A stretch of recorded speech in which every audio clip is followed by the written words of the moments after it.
Masechet Baba Batra, Daf Tzadik Gimel, on va commencer à la deuxième ligne. Tashema, Shor Shenagah et Tapara, Venimtsa Ubarah Betsida, Ve'eno Yadua, Imad Shelo Negaha Yalda, O Im Mishenegaha Yalda. Meshalem Hatsi Nezek la para, Urvia la valade. Ve'amay lima halech ahar, rov parot. Ve'rov parot mit'aberot ve'yoldot. Ve'havadday mehamat negiha hipila. La Gemara ici se rapporte à la mahloket que nous avions déjà étudiée entre Rav et Shmuel à propos du din de Rov. Le Rov, la majorité. La Torah nous dit que lorsqu'on a un doute, il faut suivre le Rov. Le Rov nous permet de statuer. Tu ne sais pas si c'est blanc ou c'est noir. Le Rov te permet de déterminer si c'est blanc ou c'est noir. Par exemple, le sujet précis duquel on débattu Rav ou Shmuel, il s'agissait de quelqu'un qui a acheté un bœuf chez un chevillard. Il s'est avéré que ce taureau, que ce bœuf, est un taureau en corner, Naghan. Étant donné qu'il était sauvage, l'acheteur n'a pas réussi à l'utiliser pour labourer son champ, en attelant le bœuf à la charrue. À l'époque, c'est comme ça qu'on labourait les champs, on attelait le bœuf à la charrue. Mais pour ce faire, il faut que le bœuf soit docile. Si c'est un bœuf sauvage qui ne se laisse pas apprivoiser, on ne peut rien faire avec, on ne peut pas travailler. Il se met à encorner à tort et à travers, il encorne le bœuf voisin, il encorne le propriétaire qui le guide. Qu'est-ce qu'a fait l'acheteur? Il est revenu voir le chevillard. Il lui dit, tu m'as vendu un bœuf qui est Naghan, en corner. Je ne peux pas labourer avec. Qu'est-ce qu'il lui a répondu? Il lui a dit, mais moi, je croyais que tu l'avais acheté pour la shchita. Je ne savais pas que tu l'avais acheté pour labourer ton champ. Tu ne me l'as pas précisé. Tu m'as dit, vends-moi un bœuf, je t'ai vendu un bœuf. Il y a deux utilisations possibles. Soit pour manger, donc tu fais la shrita et tu manges toi-même ou tu vends cette viande si tu es un boucher, ou bien pour atteler à la charrue, mais tu m'as pas dit que c'était pour labourer ton champ. Alors, l'acheteur prétend que c'est mekartaout, une vente erronée,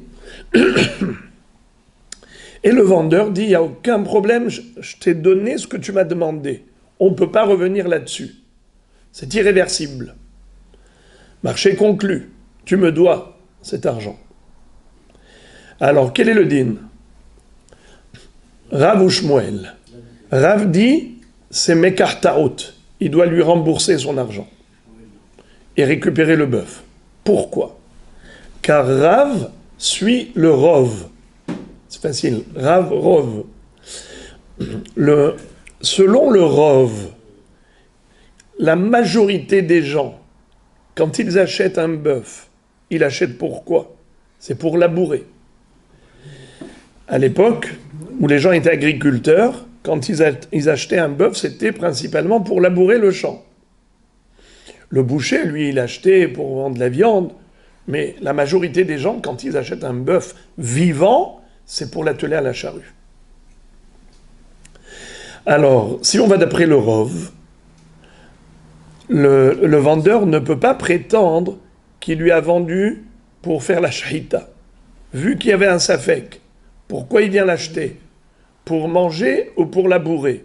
Si on va d'après le Rov, eh bien le vendeur doit savoir que cet homme appartient à la catégorie des gens qui achètent pour l'agriculture, puisque la majorité des gens achètent un bœuf pour l'atteler à la charrue. En hébreu, ou plutôt en araméen, Rouba les radia. Le Rov, ils achètent pour radia, pour le labour. Donc c'est mekartaout, il doit le rembourser. Il doit lui rembourser son argent. Or, Shmuel prétend que en olchin bemamon ahararov. Bien que la Torah ait dit ahare rabim lehatot, c'est uniquement dans le domaine des isurim. Comme par exemple, on a trouvé de la viande dans la ville et on ne sait pas si ça a été acheté dans une boucherie cachère ou non cachère. Alors on va d'après le Rov. Si la majorité des boucheries sont cachères, la viande est cachère.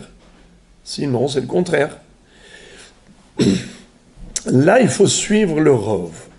Mais, sinon, au niveau de Mammon, lorsqu'il s'agit de problèmes d'ordre pécuniaire, la Torah n'exige pas qu'on suive le Rov. Et donc, ça reste un safek. Si c'est un safek, si on ne suit pas le Rov, ça reste un safek. Qu'est-ce qu'on fait dans un cas de safek? Dans le doute, on s'abstient. On ne va pas soutirer de l'argent à quelqu'un sur la base du Rov. Et donc, en effet, le bonhomme, celui qui dit que il a vendu pour le labour, il a vendu pour la shrita, il est irréprochable, dans le sens où on ne peut pas s'appuyer sur le Rov. Bien que le Rov dit que c'est mekartaout, mais le Mirut dit que ce n'est pas mekartaout, d'accord? C'est une vente normale. Eh bien maintenant, on considère que c'est une vente normale. On ne va pas suivre le Rov qui dit que c'est mekartaout. C'est Shmuel. Là, on est arrivé dans l'analyse de la Gemara, où elle nous cite différentes références du Shas pour adresser des objections, soit à Rav, soit à Shmuel. Maintenant, on va commencer ce daf avec une objection adressée à Rav, qui prétend qu'on peut s'appuyer sur le Rov pour statuer lors d'un litige d'ordre pécuniaire. Ta'ashema, Shor shenaga et tapara. La Gemara cite une Mishnah qui figure dans Baba Kama. Qu'est-ce qu'elle dit, cette Mishnah? Si un shor, un taureau, a encorné une vache, elle était enceinte, Venimtsa ubara betzida, ve'eno yadua im'ad shelo negaha yalda, o im shenegaha yalda. On retrouve un petit à côté d'elle, un petit veau mort. Quelle est la question? Qui a tué ce petit veau? La vache. C'est sûr qu'elle a été encornée par le shor. De loin, on a vu le taureau qui a encorné cette vache. On l'a vu de loin. Mais ce qu'on n'a pas réussi à voir de loin, est-ce qu'elle était encore enceinte ou bien est-ce qu'elle avait déjà mis bas? Ce qui est sûr, c'est que nous voyons deux cadavres. La vache et le petit veau. Mais quel est le safek? Le safek, c'est la chronologie. Est-ce que d'abord elle a mis bas et le veau est mort naturellement, pas par encornement?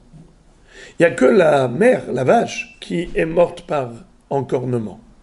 Dans ce cas-là, qu'est-ce que doit payer le propriétaire du bœuf? Il doit payer que Hatzinezek de la vache, puisque c'est un shortam. On sait qu'un taureau, les 3 premières fois, il est considéré shortam. Il n'est pas hayav de payer Nezek Shalem. Il paye que Hatzinezek. Or, il y a une deuxième hypothèse, laquelle, c'est que peut-être qu'au moment où il a encorné, elle était encore enceinte. Et donc c'est lui, le bœuf encorneur, qui a tué les deux, et la vache et le veau. Dans ce cas-là, le propriétaire du bœuf, il doit payer Hatzinezek pour la vache et Hatzinezek pour le veau. Étant donné qu'on a un safek, on ne sait pas. Alors qu'est-ce qu'on fait quand on a le doute? Mamon amutal besafek holkin. On coupe la poire en deux. C'est-à-dire qu'au lieu de lui faire payer la totalité du veau, ou bien au lieu de l'exempter totalement de payer pour le veau, on coupe la poire en deux. Et il payera la moitié de ce qu'il aurait dû payer si on était sûr. Si on était certain que c'est son taureau qu'il a tué, il aurait dû payer Khatsi Nezek. Si c'est sûr qu'il ne l'a pas tué, il paye 0. Entre 0 et 50% du prix du veau, qu'est-ce qu'il faut payer?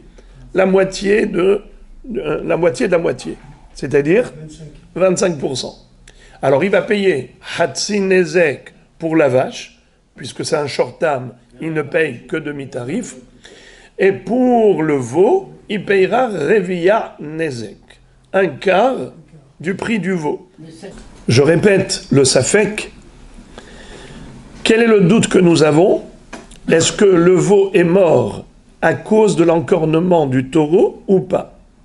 Si au moment de l'encornement, la vache était encore enceinte quand elle a pris ce coup, donc le taureau a tué les deux, la vache avec le veau qui est à l'intérieur. Donc il doit payer Khatsi Nezek pour les deux. La vache et le veau. Mais si elle avait déjà mis bas avant de subir ce coup, ça veut dire qu'au moment où ce shor l'a encorné à la vache, il n'y avait pas de veau dans son ventre. Donc le veau, il est mort comment? Naturellement, puisque nous avons vu de loi qu'il a encorné qu'une seule fois, la vache, c'est tout. Il est parti tout de suite après. Donc c'est sûr qu'il n'a pas encorné 2 fois. Le veau qui est mort à côté, donc 2 possibilités. Soit il est mort par l'encornement parce qu'il était dans le ventre de sa mère et il est sorti à cause du coup, elle a avorté et elle est morte par la suite. Ou bien, aucun rapport. D'abord, elle avait mis bas. Et ensuite, elle a été encornée. Et elle est morte à cause du coup de l'encornement. Et le veau est mort naturellement, pas à cause du bœuf encorneur. N'est-ce pas? Alors, dans ce cas-là, puisqu'on a un doute, Mamon Hamutal Besafek, Holkin, quand on ne sait pas s'il faut le condamner ou pas, alors on coupe la poire en deux. Si on était sûr qu'il fallait le condamner, alors il aurait dû payer Khatsi Nezek pour le veau comme pour la vache.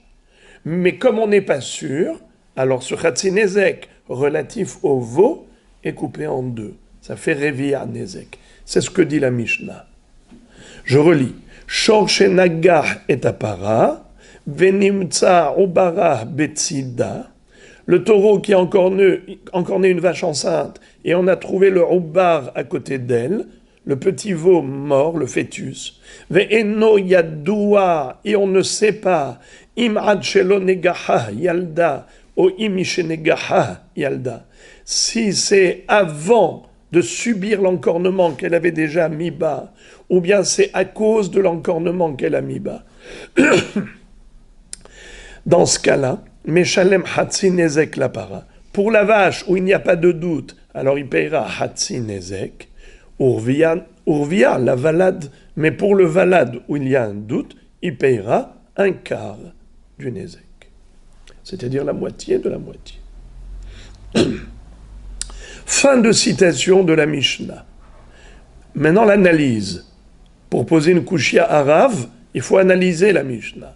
Ve'amai lima halech ahar rov parot ve'rov parot mit'aberot ve'yoldot ve'avadai mehamat negiha hipila. C'est-à-dire,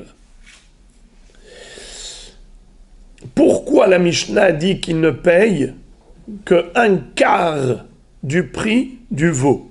Car on a un safek. Mais logiquement, si on devait écouter Rav, qu'est-ce qu'il nous a dit? Que même Bemamonot, même lorsqu'il s'agit de litiges d'ordre pécuniaire, il faut suivre le Rov. Si c'est vrai, alors il devrait payer Hatzinezek pour le veau comme pour la vache. Car qu'est-ce que me dit le Rov? Le Rov me dit que certainement cette vache, elle a avorté à cause de l'encornement. Pourquoi? Car en général, une vache enceinte, lorsqu'elle met bas, est-ce qu'elle avorte ou elle met bas? C'est-à-dire, elle fait une fausse couche ou bien elle donne naissance à un veau vivant. Il y a deux possibilités pour une vache enceinte comme pour une femme humaine. Une femme humaine, elle peut accoucher, elle peut avorter. Elle peut faire une fausse couche contre son gré. Mais c'est rarissime. En général, la grande majorité des grossesses arrivent à terme. Ce n'est qu'une minorité de femmes qui font des fausses couches. Pareillement pour la vache. La grande majorité des vaches donnent naissance à un petit veau. C'est juste une minorité qui fait une fausse couche. Alors si on va d'après le Rov, quelle est la probabilité? C'est que ce petit veau qui est mort à côté de sa mère, il n'est pas mort naturellement par une fausse couche. Il est mort à cause de l'encornement du bœuf. Alors pourquoi la Mishnah dit qu'il ne paye qu'un quart du veau, qu'un quart du prix du veau? Il aurait dû payer Hatzinezek pour le veau, comme Hatzinezek pour la vache, puisque Rav nous a dit qu'il faut suivre la majorité, même dans les dîners mamonotes. Alors si tu vois que non, que la Mishnah dit qu'il ne paye que Revia Nezek, il ne payera pas Hatzinezek pour le veau, on coupe la poire en deux, ça veut dire que le doute persiste. On reste dans le safek et on tranche en fonction du safek et on ne tranche pas en fonction du Rov. Car si on devait suivre le Rov nous dit que ce petit veau a été tué par l'encornement de sa mère. Quand il était dans le ventre de sa mère, il a été encorné, et non pas qu'il est né par avortement, qu'il est le produit d'une fausse couche et que sa mère l'a avorté. Alors, comment Rav va-t-il pouvoir répondre à cette question? La Gemara répond ainsi. Hatam mishum de mesapkalan deika lememar mikamah ata ou mi bi'atuta hipila veika lememar me ahorah ata ou min gah negaha veipila have mamon hamutal besafek chol mamon hamutal besafek holkin. C'est-à-dire, tu veux savoir pourquoi le Rov ici ne nous aide pas à trancher le verdict, à prononcer le verdict, à trancher dans ce doute? Je vais t'expliquer. C'est parce qu'ici, on a un safek qui est le suivant. Il y a deux possibilités. Ce taureau-là, ce qui est sûr, c'est que c'est lui qui a encorné cette vache.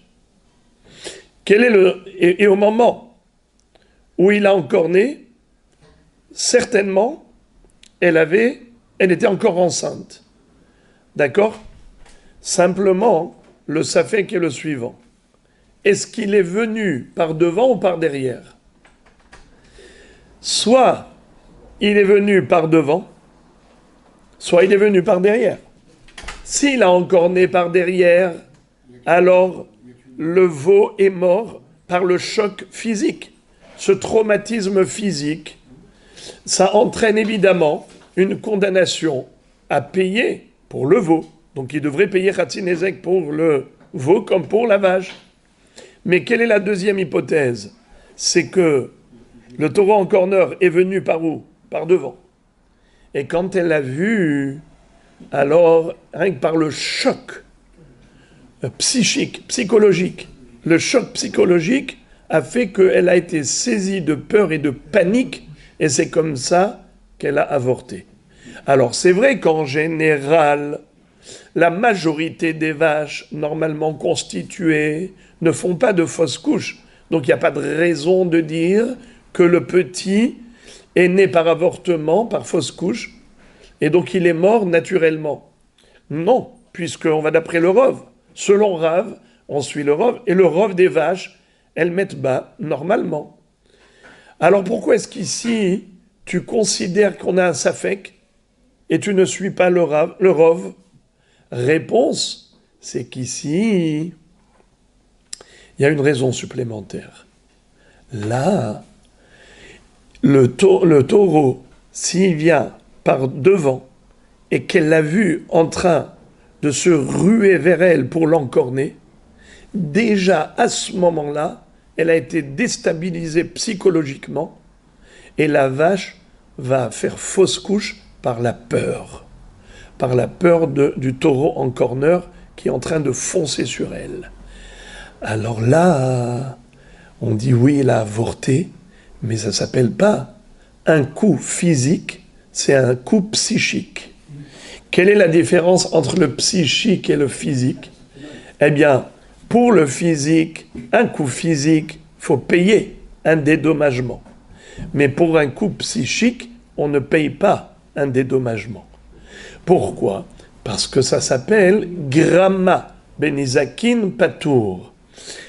Le taureau en corner, il a causé par la peur, ou il a effrayé, il a fait paniquer la vache, eh bien, il lui a causé un avortement.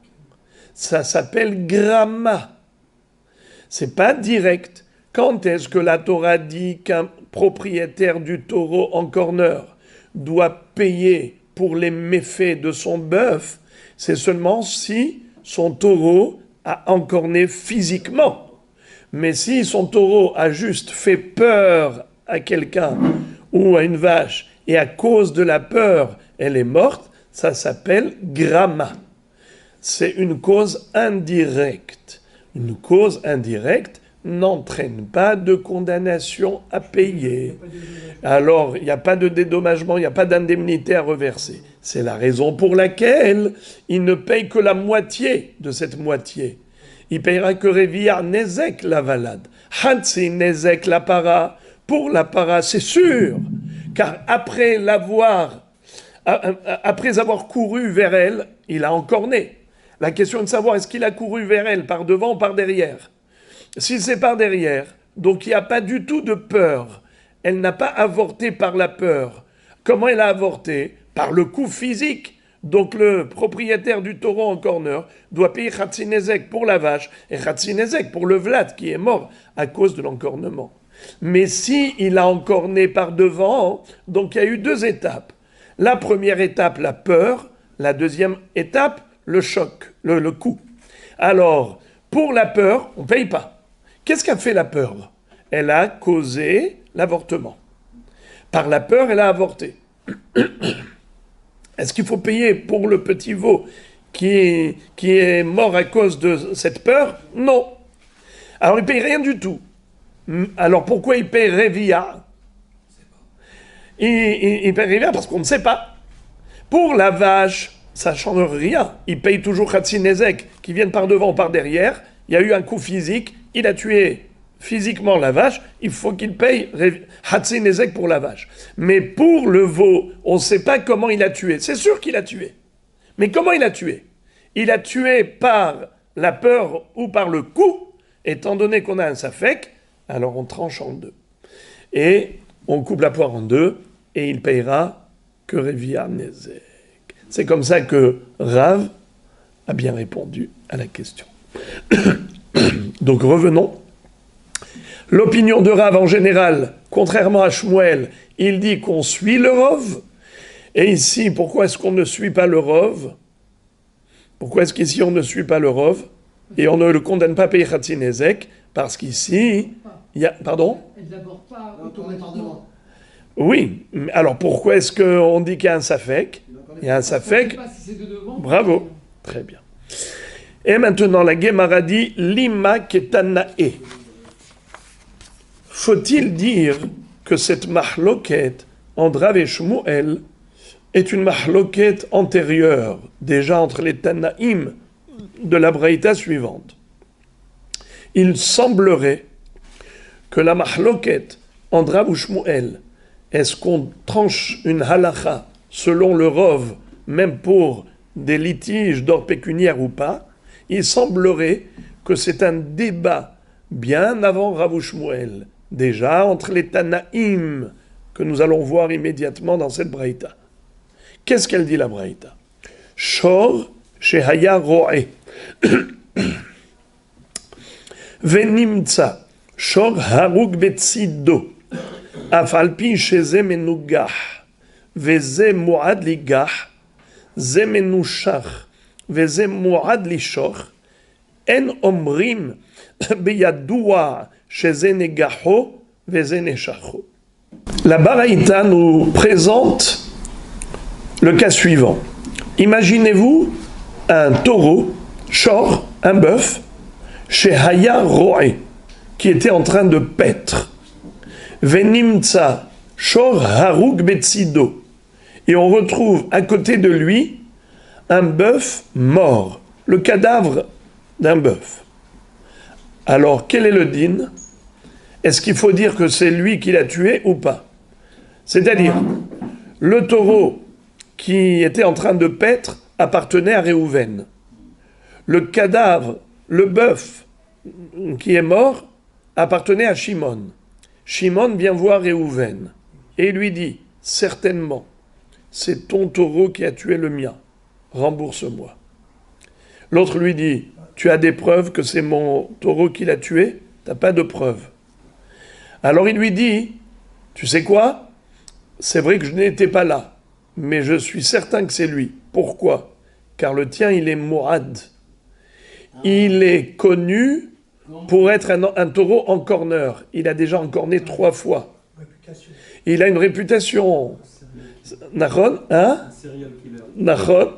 Et de ce fait, hein?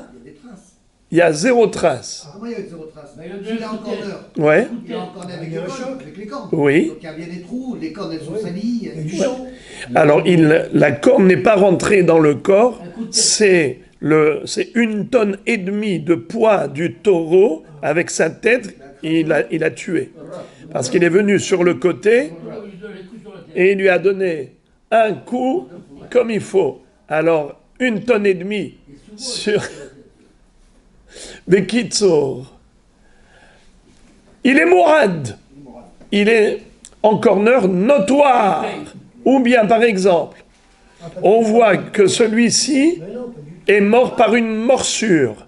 Et on voit une morsure au niveau du cou qui est très très profonde. Et celui-là, ce taureau-là, il était connu pour être un mordeur.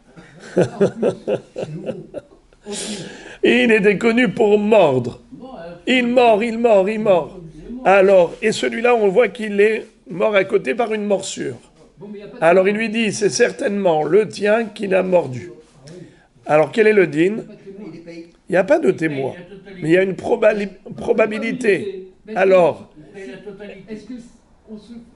eh bien c'est ça la question. C'est bédiouk la question. Regardez. En omrim beyadoua shezenegaho ozeneshacho. On ne dit pas que c'est peut-être lui qui l'a encorné, ou c'est peut-être lui qui l'a mordu. C'est qui dit ça? Tanakama. Rabbi Aha Omer Gamal Haoher Ben Agemalim Venimtsa Gamal Harug Betzido Beyadoua Sheze Haragu. Rabbi Aha n'est pas d'accord avec Tanakama. Et il dit, oui, c'est certainement lui qui l'a tué. Probablement, ce taureau qui a une réputation pour être un encorneur ou pour mordre, eh bien, c'est certainement lui qui est à l'origine de la mort du bœuf voisin. Et donc, il faut condamner le propriétaire à payer. Alors, la Gemara dit comme ça. D'abord, juste, j'ai oublié de traduire. Gamal ha'oher ben agemalim. Un chameau qui vient par l'arrière, qui se trouve parmi les chameaux. Et on a trouvé un chameau tué à côté de lui. Eh bien, c'est sûr que c'est lui qui l'a tué. Qu'est-ce que c'est que Gamal ha'oher? le Rashbam nous dit que Gamal Oher, c'est au moment de l'accouplement des chameaux. Alors le chameau, il vient par l'arrière de la femelle. Étant donné que les mâles, au moment où ils veulent s'accoupler avec la femelle, ils s'agitent et ils se débattent énormément, ils commencent à devenir violents et ils commencent à frapper tous les chameaux qui sont à côté d'eux pour prendre la chamelle.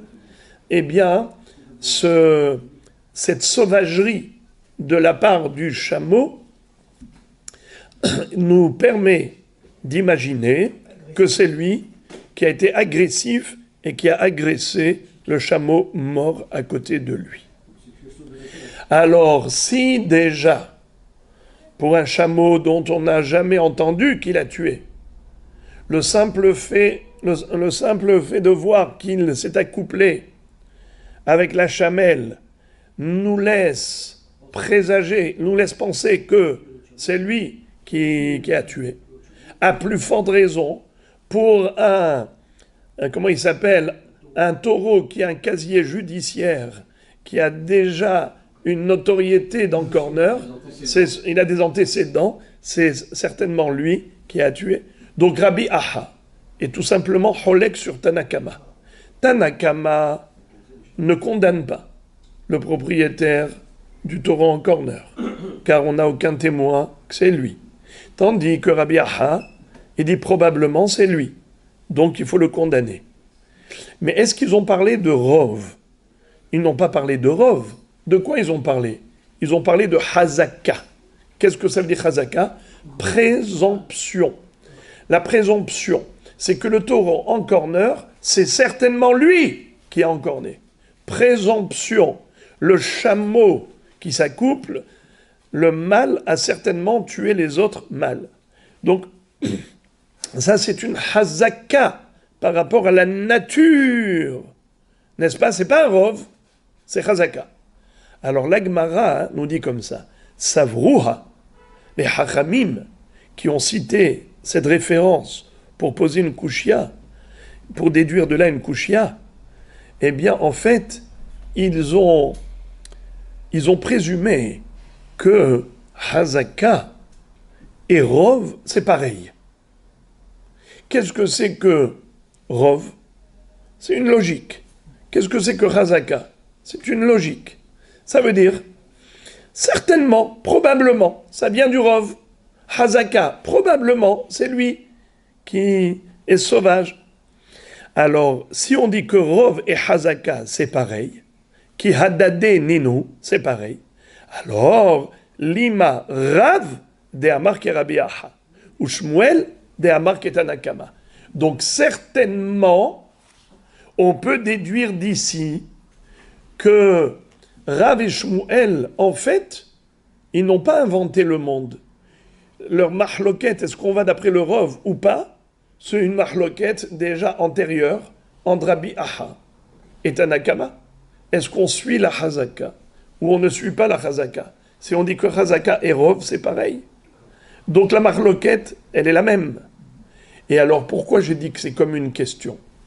Une question parce que, généralement, les Amoraïm ne réinventent pas le monde. Ils ne vont pas débattre d'un débat antérieur. Ils vont juste dire, moi je pense que la halakha, elle est comme ce Rav. Et l'autre dit, moi je pense que la halakha, elle est comme l'autre Rav. Donc ici, si on pense que Rav a marqué Rabbi Aha, Shmuel a marqué Tanakama. Donc voilà, ils auraient dû dire comme ça. Shmuel dit, moi je pense comme Tanakama, que En olchim be mamon achararov, donc En olchim be mamon acharahazaka. C'est pour ça qu'il est pato. Et Rav, qui a dit que oui, olchim le fiarov, c'est comme Rabbi Aha qui a dit, on va d'après la Hazaka. Alors, est-ce que c'est possible que leur débat soit le même? Rav ou Shmuel, ils débattent du même débat de Tanakama et Rabbi Aha? Non. Amar lecha Rav, Ana de Amre afilu le Tanakama. Rav te dit Moi, je pense que même Tanakama serait d'accord avec moi qu'il faut suivre le Rov. Quand il a dit qu'on ne suit pas la Hazaka, Adkan lo ka'amar Tanakama hatam ela delo azlinan batar Hazaka, aval bataruba azlinan. Rav pense que le Rov, c'est plus fort que la Hazaka. Hazaka, c'est une présomption. Le Rov, c'est une majorité. Donc la probabilité basée sur une majorité est plus forte qu'une probabilité basée sur une présomption. Et donc même Tanakama, qui a dispensé le propriétaire du taureau en corner de payer pour le cadavre qui est à côté de lui, c'est parce que nous n'avons pas de Rov, c'est juste une Chazaka. Chazaka, c'est pas suffisant. Mais le Rov, c'est plus fort. J'ai envie de donner une explication entre parenthèses, mais j'ai peur d'embrouiller par la suite. Vous me permettez d'ouvrir une parenthèse ? Et vous me promettez de ne pas vous embrouiller ensuite. Hein. Alors écoutez, une petite parenthèse. C'est que pourquoi Rav pense que la Hazaka n'est pas suffisante alors que le Rov, oui. C'est parce que Hazaka, c'est une présomption. Hazaka. Alors que contre cette Hazaka, il y a une autre Hazaka. C'est ce qu'on appelle Ok Mamona Behezkat Mare.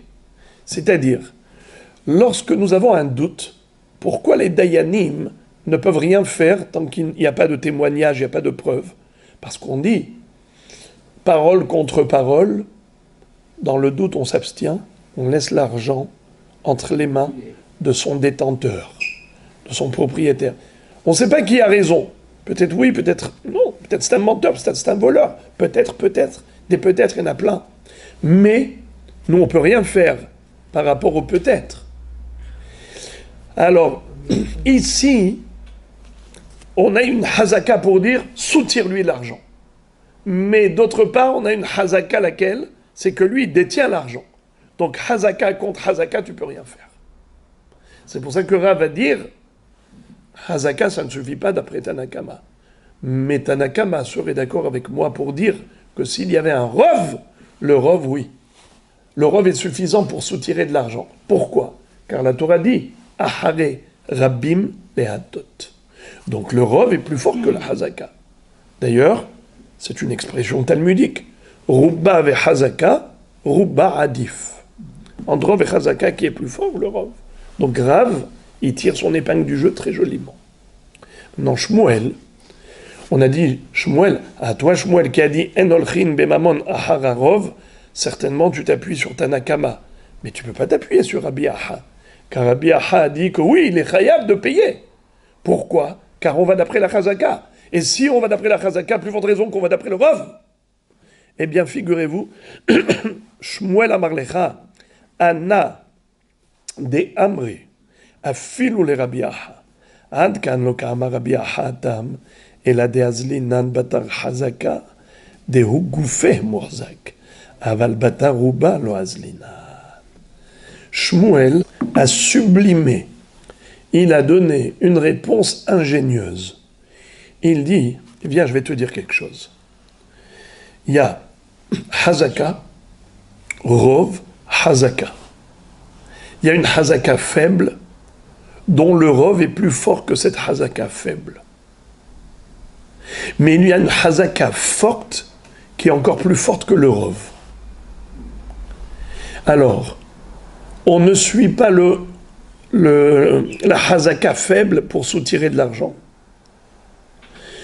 On ne soutire pas de l'argent non plus sur la base du Rov, mais on peut soutirer de l'argent sur la base d'une Hazaka forte. C'est quoi Hazaka forte?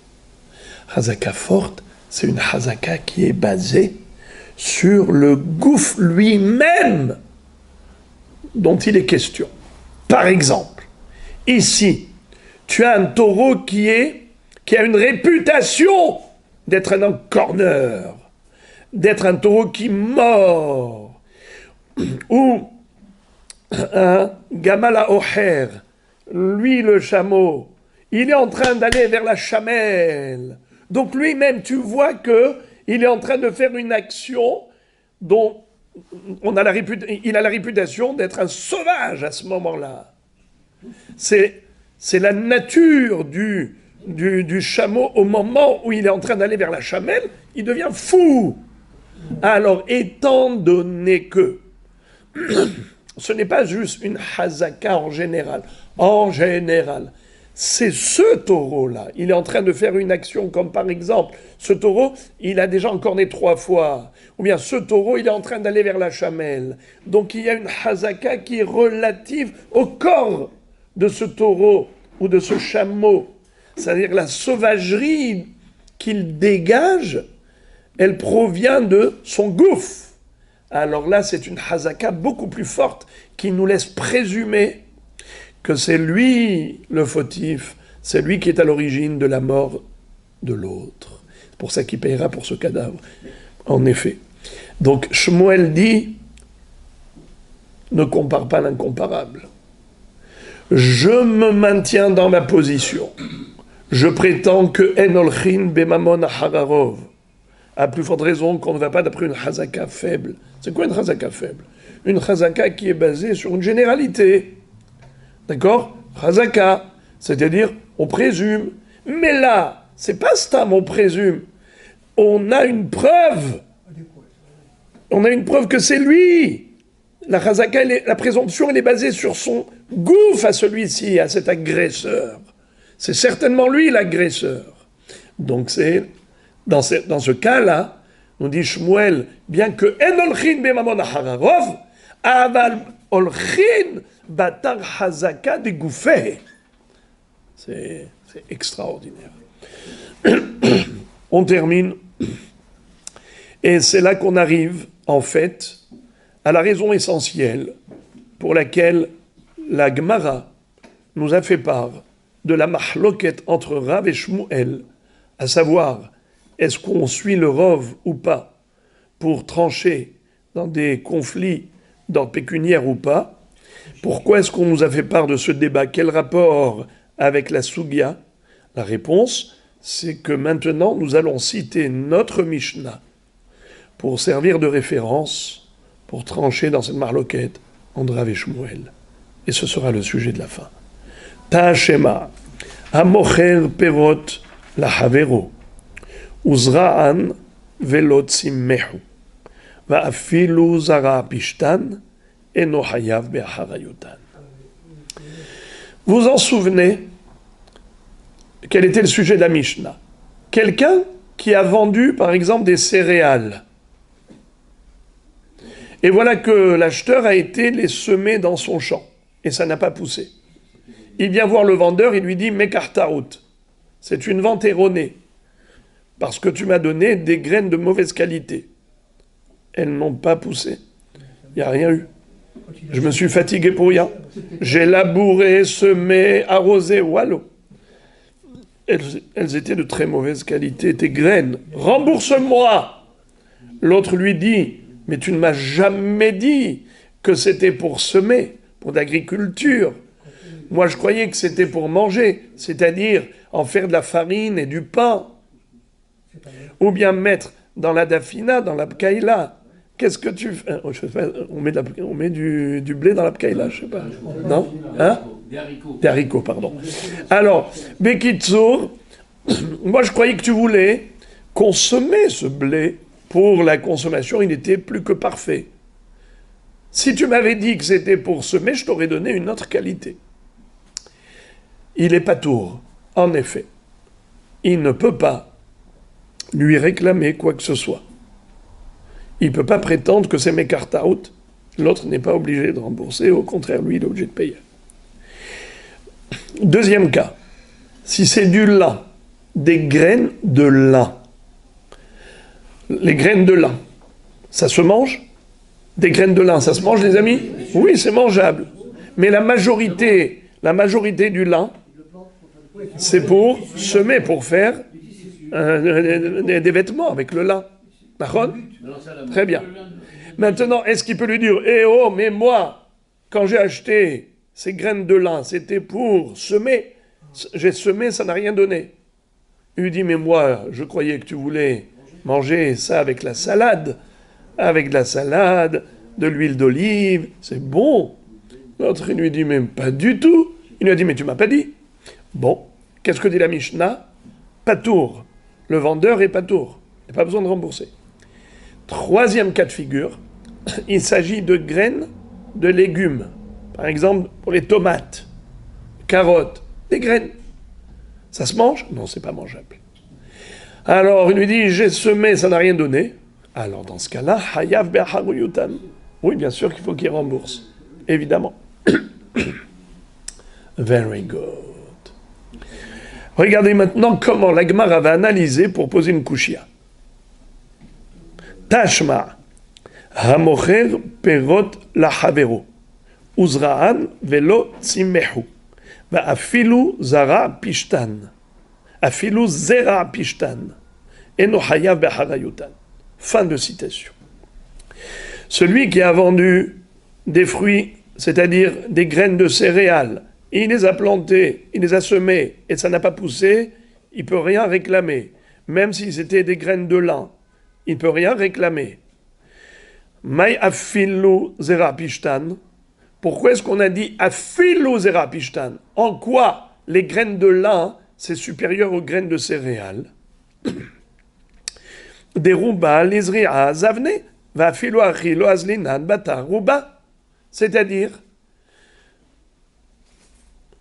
quand on dit afilou, même les graines de lin, qu'est-ce qu'elles ont de plus, les graines de lin, que les graines de céréales? C'est que les graines de céréales sont majoritairement utilisées pour être mangées, c'est-à-dire pour faire de la farine et du pain. Alors que les graines de lin, c'est l'inverse. Majoritairement pour fabriquer du tissu. Et ce n'est que parfois qu'on s'en sert pour les consommer, n'est-ce pas? Et c'est quoi le chidouche de la Mishnah? C'est qu'on ne suit pas la majorité. Donc tu vois que dans des litiges d'ordre pécuniaire, on ne tranche pas la halakha en fonction du rov. Ça veut dire que la majorité n'est pas un facteur qui permet de décider la halakha. Alors pourquoi Rav a dit que olchin bemamon ahararov? C'est ça la kushia que la Gemara maintenant adresse à Rav pour donner raison à Shmuel qui a dit en holchin bemamon ahararov. A priori, cette Mishnah est une preuve pour Shmuel et une objection pour Rav. La Gemara répond, bonne question, mais la réponse est la suivante. Tanaehi. En effet, ça fait l'objet d'une mahloket Tanaïm, et donc Shmuel s'appuie sur notre Mishnah, tu as raison, mais Rav peut s'appuyer sur d'autres Tanaïm qui contredisent notre Mishnah. Où est-ce qu'on retrouve ces autres Tanaïm? Dans la braïta suivante. Des Tanya, Hamocher Perot la Havero, 2 points. Pardon. Hamocher Perot la Havero, Zrahan Velotzimehu, 2 points. D'abord, on a le titre dans la Mishnah, et ensuite on a les cas de figure. Hamocher Perot la Havero, Uzra'an Velotzimehu. Si quelqu'un a vendu des pérotes à son prochain, il les a semés et ça n'a pas poussé. Alors maintenant, on nous donne les 2 cas de figure. Zero negina she'enam nechalim, hayav be'harayutan. Zera pishtan, eno hayav be'harayutan. C'est-à-dire que d'après Tanakama, quel sera le din? Eh bien, ça dépendra de la nature de ces graines. Quand tu dis morer perot, c'est un générique. Tu parles de pérote en général. Mais de quelle pérote s'agit-il? Il y a 2 catégories. Il y a les céréales et il y a le lin. En effet, pas les céréales, pardon. Il y a zeronegina, comment vous dites? Des graines de potager, à savoir des graines de légumes comme les tomates et les carottes qui sont immangeables. Puisque ce n'est pas comestible, c'est évident que ça a été acheté pour être semé, pas pour autre chose. Donc si, finalement, ça n'a pas poussé, ça veut dire qu'ils étaient de mauvaise qualité, il a le droit de réclamer un remboursement. Par contre, Zera Pishtan, Eno Hayav Be'harayutan. Si c'était des graines de lin qui sont mangeables à la limite, bien que la majorité des gens achètent des graines de lin pour semer, malgré tout, bien que la majorité des graines de lin sont utilisées pour la semaille, malgré tout, il est patour, car il peut lui dire « Tu ne m'as pas précisé que c'était pour semer, j'ai cru que c'était que tu voulais manger les graines de lin dans la salade, eh bien moi je t'ai vendu que ce qui était mangeable, hein, ce qui était semable. » Rabbi Yossi Omer, noten lod mezera. Qu'est-ce que ça veut dire? Il est obligé de rembourser, c'est un mekartaout. Il n'y a pas de circonstance atténuante pour le vendeur. Il doit rembourser. Il lui a donné des graines de lin de mauvaise qualité qui ne produisent rien. C'est-à-dire que quand il les a semées, ça n'a rien donné, alors il faut rembourser. Pourquoi? Regardez ce que dit Rashbam, la première ligne de Rashbam. Noten lod mezera, sherov pishtan shebaolam nizra. Car la majorité des graines de lin du monde sont semées.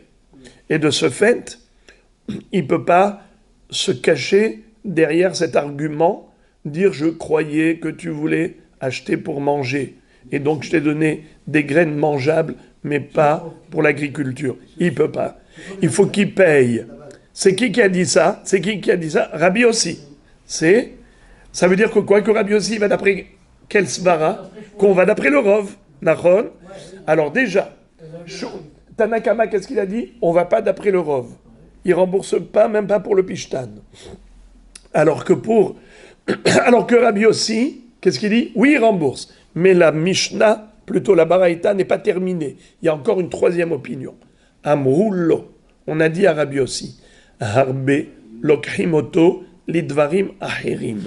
Il y en a beaucoup qui achètent ces graines de lin pour autre chose que semer. Rashbam dit, par exemple, pour refoua, pour en faire un médicament. Les graines de lin, on peut... C'est bon pour? Très bien. Bravo.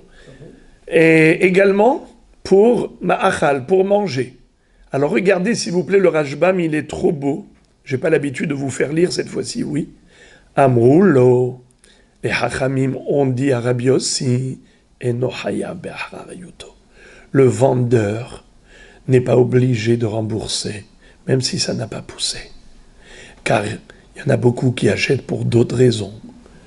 Chez Harbe bnei Adam lokrim lidvarim acherim, les ma'achal velirfua, pour manger ou pour en faire un médicament. Ou keneged Adam echad shekana asara se'im lizri'a, yesh ben mea bnei Adam shekonim miat se'a achat lema'achal velirfua. Ou batar rov lokrim azlinan. Qu'est-ce que ça veut dire? Regardez comment c'est beau. Vous allez vous lécher les doigts avec ce miel de la Torah. Écoutez ça. On a un homme qui achète, par exemple, 10 séines, c'est 10 mesures, on va dire 10 kilos, 10 kilos de graines de lin pour semer. Mais on a 100 personnes qui achètent 1 kilo pour manger. Je répète. Une personne a acheté pour l'agriculture, elle a acheté 10 kilos pour aller semer. Mais après lui, il y a eu 100 personnes qui sont venues acheter 1 kilo pour manger. Alors, au niveau des graines de lin, si on se focalise sur les graines de lin dans le monde, est-ce que la majorité des graines de lin sont vendues pour manger ou bien sont vendues pour l'agriculture? Non, parce que on a 100 personnes qui ont acheté 1 kilo, ça fait 100 kilos. On n'avait vendu qu'un kilo, alors que lui, il a vendu 10 kilos. D'accord, mais si on va d'après le nombre de personnes... D'accord, le nombre de personnes... Alors, le nombre de personnes, elles achètent pour manger ou pour semer? Il y en a une qui achète beaucoup pour semer, mais il y en a beaucoup de gens qui achètent peu pour manger. Alors, qu'est-ce que dit Tanakama? On va aller d'après le nombre d'acheteurs. Et Rabbi Yossi dit, Ruba d'Ezri'a, Bataruba d'Ezri'a Azil, Shayahid a connu l'Ezri'a connaît Yoter Mimea Konim Emachal Velirfua. C'est-à-dire que Rabbi Yossi prétend que qu'on va d'après celui qui achète pour semer, il achète beaucoup plus que ceux qui achètent pour manger. Ou Miutanakama de Rabbi Yossi, Ainu Ta'meh, Devadai Bataruba d'Izri'a, Havalan le Mizal, qui Rabbi Yossi, ou le Haïvo, et là, Shen Olchin Bemamon Ahararo, Deilot et Mahachi, et la Azil Name Bataruba de Inche, Imken Maïka Ben Tanakama, le Amrulo. Rashbam anticipe et il nous dit que quelle serait la différence entre Tanakama et Amrulo. C'est qui Amrulo les Rabbi Yossi? Ils ont dit à Rabbi Yossi. C'est qui a dit à Rabbi Yossi? Qui a dit quoi? Alors en fait, Rashbam nous explique que la structure de la Braïta est la suivante. 1, 2, 3. On a d'abord Tanakama, ensuite Rabbi Yossi qui s'y oppose, et ensuite on a Amrulo, ce sont des Hachamim qui s'opposent à Rabbi Yossi, à nouveau. A priori, si Tanakama et Rabbi Yossi sont en mahloket, et ensuite Hachamim qui viennent après Rabbi Yossi, Amrulo, ils sont en mahloket avec Rabbi Yossi. Donc, ça veut dire que finalement, Tanakama et Hachamim disent la même chose. Donc, il n'y a pas de différence entre Tanakama et Hachamim. Donc, on n'a que deux protagonistes. Or, nous voyons dans la Braïta qu'il y a 3 protagonistes, étant donné que Amrulo pense différemment de Rabbi Yossi et Tanakama pense différemment de Rabbi Yossi. Alors, quelle est la différence entre Tanakama et Amrulo? Quelle est la différence entre Hachamim et Tanakama? Finalement, tous les deux s'opposent à Rabbi Yossi. Alors, Rashbam nous explique, sur la base de la Gemara, qu'en fait, même si ils pensent pareil au niveau du résultat, Tanakama et Amrulo pensent le même résultat, à savoir, Rabbi Yossi a dit, ce mekartaout, il faut rembourser. Le vendeur doit rembourser les graines de lin. Elles n'ont pas poussé, rembourse. Pourquoi? Parce qu'il va d'après le rov de quoi?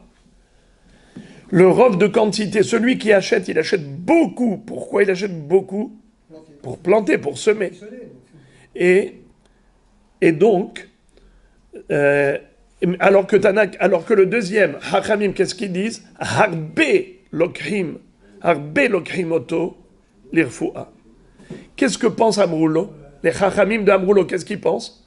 Qu'il ne faut pas se focaliser sur la quantité de l'acheteur qui achète pour l'agriculture, il faut plutôt se focaliser sur le nombre d'acheteurs qui achètent pour manger.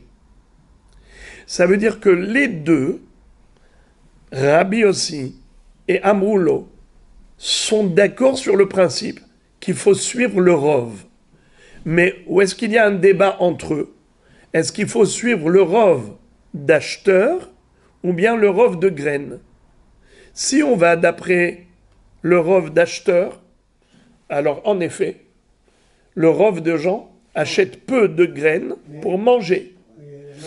Mais Rabbi Yossi dit, c'est sûr qu'il faut suivre le rov, mais pas le rov d'acheteur. Il faut voir celui qui achète pour semer, combien il achète. Il achète beaucoup plus que celui qui achète pour manger. Donc il se focalise sur la quantité de l'achat de celui qui achète pour l'agriculture. Mais les deux, ils sont d'accord sur le principe qu'il faut suivre le rov. Comme Rav qui a dit, Holchim achararov. Il faut suivre le rov. Qui est-ce qui dit qu'on suit le rov? Rabbi Yossi et Amrulo. Alors que Tanakama, qu'est-ce qu'il a dit? En olchin ahararov. Tanakama dit, non, non, non, non, non, non, il ne rembourse pas. Il n'y a pas de mekartaout. Mais pour quelle raison? Pour la raison de Shmuel. Pour la raison de Shmuel, qu'on ne suit pas du tout le rov, ni le rov d'acheteur, ni le rov de la quantité d'achat, bravo. Non, c'est pas ça. Pour les mamonotes, on ne va pas d'après le rov. Et d'ailleurs, tout de suite, la Gemara va rentrer dans le détail. Seulement Rashbam, par pitié pour nous, il a anticipé. Regardez. 2 secondes. Mantanae, qui sont les Tanaïm qui sont dans la même mahloket de Rav Shmuel, dont certains pensent qu'on va d'après le Rov et d'autres disent le contraire. Il ne faut pas suivre le Rov pour les mamonotes, dîner mamonotes. Et l'ima Rabbi Yossi ve Amrulo, Tarvayu. Et l'ima Rabbi Yossi ve Amrulo, si c'est la mahloket entre Rabbi Yossi et Amrulo, ce n'est pas vrai. Tarvayu bataruba azle. Les deux suivent la notion du Rov. Ils tiennent de la notion du Rov. Seulement, mort azil bataruba de inche, ou mort azil bataruba d'Ezria. L'un se focalise sur les hommes, sur le nombre d'acheteurs. Inche, combien d'hommes achètent? Il y a beaucoup d'hommes qui achètent pour manger, beaucoup plus que d'hommes qui achètent pour semer. Ou mort azil bataruba d'Ezria. Mais Rabbi Yossi, il va d'après le Rov de la quantité d'achat, que celui qui achète pour semer, il achète beaucoup plus en quantité que celui qui achète pour manger. Alors c'est qui c'est Tanaïm dont on a dit qu'ils sont en mahloket, dans la mahloket de Rav Shmuel, et là, Itanakama ve Rabbi Yossi, Itanakama ve Amrulo. Eh bien, tu as les deux hypothèses, les deux sont valables. Tanakama contre Rabbi Yossi, Tanakama contre Amrulo. C'est quoi la mahloket entre eux? C'est est-ce qu'on suit le Rov ou on ne suit pas le Rov? Si on dit que c'est Tanakama et Rabbi Yossi, alors les choses sont claires, nettes et précises. Tanakama dit, il n'y a pas de mekartaout. Il n'y a pas de mekartaout et il ne rembourse rien parce qu'on ne suit pas le Rov. Bien que le Rov achète pour semer, mais non, il peut dire je t'ai vendu pour manger. Il pense comme qui? Comme Shmuel. Et Rabbi Yossi qui dit qu'il faut qu'il rembourse ses mekartaout, il va d'après qui? D'après le Rov. C'est comme ça que Rav a dit. Nachon. Ou bien la mahloket entre Tanakama et Amrulo. Et là, je voudrais vous écouter, mes frères et mes amis, c'est un peu subtil. Mahloket, Tanakama et Amrulo. Qui dit quoi? Tanakama, qu'est-ce qu'il dit? Amrulo, qu'est-ce qu'il dit? Puisqu'on a dit tout à l'heure qu'ils étaient tous les deux d'accord. Bravo, c'est pour ça que je vous pose la question. C'est pour ça que je vous pose la question en vous disant, mais le résultat, il est le même. Tanakama, qu'est-ce qu'il a dit? C'est pas mes kartaout, il rembourse pas. Amrulo, qu'est-ce qu'ils ont dit? C'est pas mes kartaout, ils remboursent pas. Alors pourquoi tu dis qu'ils sont en mahloket, dans la mahloket de Rav Shmuel? Parce qu'il y a les deux quantités.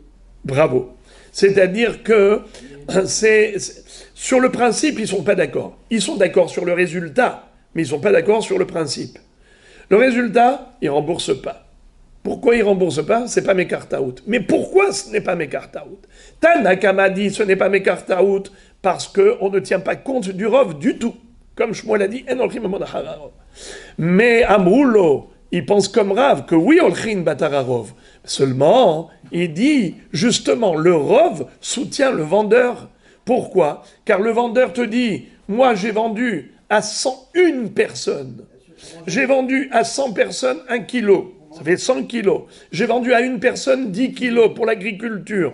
Eh bien, si on se focalise sur le nombre de personnes, la majorité des gens, ils achètent pour manger ou pour la refoua. Donc, c'est la raison pour laquelle le vendeur peut s'échapper. Il est exempté de rembourser. Mais il est quitte.